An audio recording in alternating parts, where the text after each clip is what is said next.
যুক্তরাষ্ট্রের অনুপস্থিতি যেন এতটুকু প্রভাব ফেলেনি দক্ষিণ আফ্রিকায় অনুষ্ঠিত G20 সম্মেলনে অংশ নেয়া বিশ্ব নেতাদের।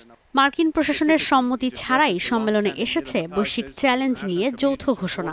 G20-র 2025-এর সম্মেলনে জলবায়ু পরিবর্তনের চ্যালেঞ্জ মোকাবিলায় 122 পয়েন্টের ঘোষণা এসেছে।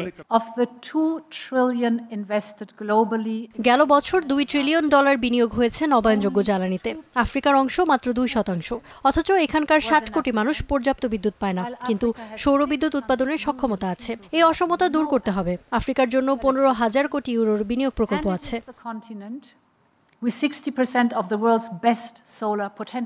ঘোষণা এসেছে আন্তর্জাতিক আর্থিক প্রতিষ্ঠানগুলো পুনর্গঠনের, যেন নিম্ন আয়ের দেশগুলোকে ঋণ সহায়তা নিয়ে ভোগান্তিতে না পড়তে হয়। পাশাপাশি প্রথমবারের মতো G20 সদস্য দেশগুলোর নেতারা একমত হয়েছেন $3 কোটি সম্পদের অধিকারী ধনকুবেরদের করের আওতায় আনার বিষয়ে।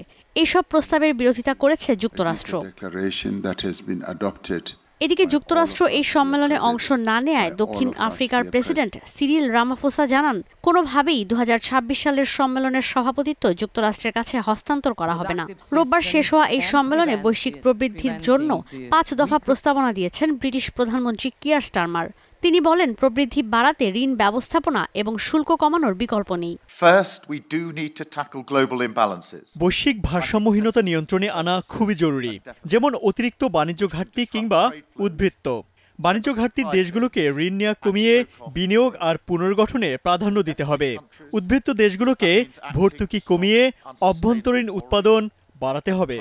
সঙ্গে শুল্ক কমিয়ে বাণিজ্য বাধা দূর করতে হবে। For surplus countries, it means taking action to reduce subsidies. সম্মেলনে নেতারা বলেন, ভূরাজনৈতিক অস্থিতিশীলতার কারণে অর্থনৈতিক সংকট স্বাভাবিক করতে G20-র ভূমিকা নড়বড়ে হয়ে যাচ্ছে। রাশিয়ার দাবি, G7-ভুক্ত দেশগুলোর ক্রমবর্ধমান ঋণ আরও বিপর্যয়ের দিকে নিয়ে যাচ্ছে। এই অবস্থা বিশ্ব অর্থনীতির জন্য বিপজ্জনক। G7-ভুক্ত দেশগুলোর সার্বভৌম ঋণ দেশগুলোকে বিপর্যয়ের দিকে নিয়ে যাচ্ছে। কৃত্রিমভাবে তৈরি অস্থিরতা বিশ্ব অর্থনীতিতে প্রভাব ফেলবে। যদি আন্তর্জাতিক আর্থিক প্রতিষ্ঠানগুলোর দিকে দেখি, তারা উন্নয়নের চেয়ে সামরিক খাতে অর্থায়নে বেশি সমর্থন দিচ্ছে। পশ্চিমাদের কাছেই ঘুরে ফিরে অর্থ যাচ্ছে। যেমন ধরুন, বিশ্বব্যাংক ইউক্রেনকে গেল 3 বছরে যা দিয়েছে, আফ্রিকার সব দেশ মিলিয়ে সেই অর্থ সহায়তা বেশি। এমন পরিস্থিতিতে ব্রাজিলের অ্যামাজন শহরে সদ্য সমাপ্ত COP30 সম্মেলনেও জলবায়ু পরিবর্তন মোকাবিলায় চুক্তিতে এসেছে অংশ নেয়া দেশগুলোর নেতারা, যেখানে বলা হয়েছে উন্নত দেশগুলোকে দরিদ্র দেশগুলোয় সহায়তার পরিমাণ 3 গুণ বাড়াতে হবে। কিন্তু জীবাশ্ম জ্বালানির উৎপাদন ও ব্যবহার সীমিত করতে আসেনি কোনো সিদ্ধান্ত, যে কারণে সম্মেলনকে একরকম ফলাফল শূন্য বলছেন পরিবেশ কর্মীরা। ঈশিতা ব্রহ্ম, স্টার নিউজ।